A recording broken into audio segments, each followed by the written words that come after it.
year is 10,000 BC, the end of the last ice age, and mankind is on the brink of extinction. Amidst a fierce and savage world, our ancestors were left with two choices: adapt or die. This is the setting of Far Cry Primal, Ubisoft's latest game in the popular Far Cry series. In it, players will experience the Stone Age, a period which would change the course of human history and lay the foundation for our lives today.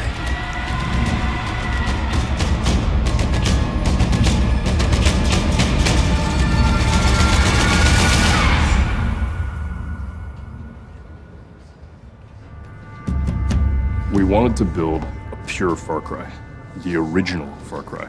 Almost something that was stripped of everything that was Far Cry and almost take it right down to its chassis. Primal is you at the dawn of man in a savage frontier, basically trying to figure out whether you can survive. I think at the heart why it clicked is because it's a very powerful idea, very simple, and as soon as you start to follow the thread of this idea, everything matches together. This is something we do at Ubisoft. We try to be as as realistic as possible. We create worlds, and for us, this comes first. So it's about making sure that we have a consistent universe that works within itself. So we do a lot of research. My job was to try to provide the team with experts. So we hired historians, linguists, anthropologists to make sure that we got as much data as possible on this setting so that we had it just right. With the help of anthropologists from Montreal's University of McGill, the development team decided to set Far Cry Primal during the Mesolithic period of the Stone Age, in what we know today as Eastern Europe's Carpathian mountain chain. As the Ice Age ended, this region became a verdant climate where life flourished, where tribes from Northern Europe, Western Europe, and Mesopotamia intersected as they migrated across the continent in search of resources. This made for an ideal setting for a Stone Age game. By taking the prehistoric age, and especially the Mesolithic era, we are right into the first frontier, the first time people were actually going to fight for land. Far Cry Primal takes place in a giant valley called Uros, and in it, players will encounter many different human tribes. Each of these tribes depicts an important branch of prehistoric humanity, and each carries their own culture and set of beliefs. The Winja tribe is a tribe of, originally a tribe of hunter-gatherer. They were traveling throughout Europe following the food all year long. But when they found Oros, which was full of life, they started to settle down. The Isila are the most advanced tribe. They have almost like 1,000 years of advance. They come from Mesopotamia. They already master irrigation and agriculture, and they are so advanced that they consider themselves above the other tribes. And they started to capture Winja and Udam to do their labor. So in a sense, they're the first slavers. During their research, a third possibility emerged that fascinated Far Cry Primal's development team. Throughout history, there have been known anomalies in human development, groups that have evolved in total isolation for hundreds or even thousands of years. The Udam tribe is an exploration of this concept. The Udam tribe, in order to survive, started to resort to inbreeding. So now they're like a dying breed. They don't know what's going on with themselves, and they're looking for a cure, something that would save them. And they scavenge Oros to eat people that they think might be stronger than them and would provide them the cure.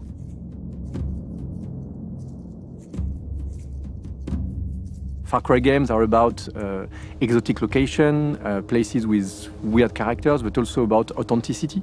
And the language is really essential.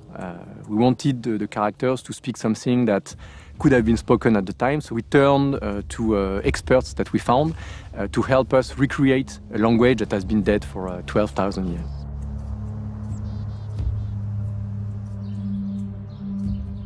So Proto-Indo-European was a language that was spoken thousands of years ago. It's the source of many languages that are spoken today, languages like English and Spanish and Russian, but also the source of ancient languages like Latin, Greek, and Sanskrit. There are a number of words that we can reconstruct or we know to have existed within Proto-Indo-European. So for example, the word for water was water. The word for brother was brachted. Now we figure this out by looking at what the languages that were actually written down, the languages that are spoken today, what do they say? So if you look at the word for brother, in English we say brother. In Latin they said frater. In Greek, there's a word that means a member of a secret society called prater. And in Sanskrit, they have bratad. And you can take all of these things back to something like brachted. Sometimes we ran into problems where there weren't words that we can reconstruct for Proto-Indo-European. We know of about 20 different roots for the verb to shine, but we have no idea how they said yes. To figure this out, we had to think, well, how would you make up a yes, right? So what we thought was to have some sort of expression like, it is correct. In Proto-Indo-European, that would be something like, Richtom hesti. Each of the 3 tribes in Far Cry Primal speak their own adapted form of the Proto-Indo-European language, which reflects their beliefs, societal structure, and level of awareness of the world around them. For Wenja, we wanted a language that Proto-Indo-European could have come from. So we looked at certain very ancient features of Proto-Indo-European, and we assumed them to be the baseline for not only the Wenja tribe, but also the Udam. Takar guasham, guasham ha, guarpati pachars. Tuwama parshai. Aisha ul udami pan. The creative team views the Azila as a more advanced tribe, so we thought it would be a good idea to give them a more advanced stage of the language. Hisilachwe porhe hiotst. Dod we hesti subnieti. Well, we know that there were certain sounds within Proto-Indo-European that are very difficult for English and French speakers to pronounce.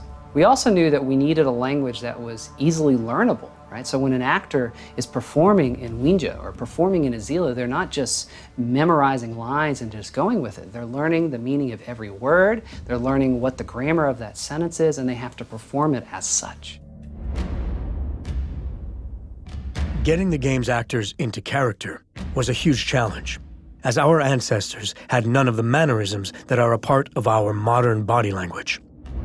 To tackle this challenge, movement coaches were consulted to deconstruct how early man moved and reacted. The movement coaches, we would start with a warm-up and rehearsal before the shoot. And that consisted of breathing. It consisted of walking, figuring out where your center was so you can drop your center. Modern man walks more upright. So we had to learn how to drop our center of gravity. We had to learn how to not do things that we normally do, like point at people and, just gestures you don't even think about. I convinced Footy, the director, I was like, please, please, please, can I do an immersion language class with the actors? Because I wanted them to really feel like they were speaking this, that they were living this experience. The first day, I came in and the actors didn't really know what they were going to do. They thought we were going to do some grammar or something like that. And I did a full immersion lesson. Machi, salwa urus d'agua. For me as the actor, it was a challenge because it was something that I'd never done before. I'd never acted in another language, and especially a language that is not known.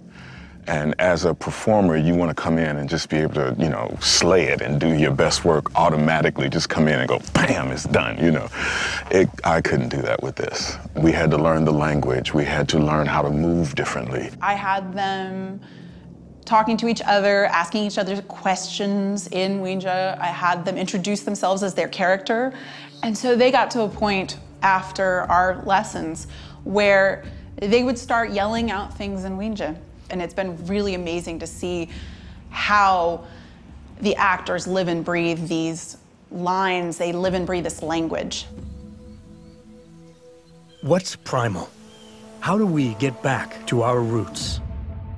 The answers are surprising, complex, and fascinating to explore.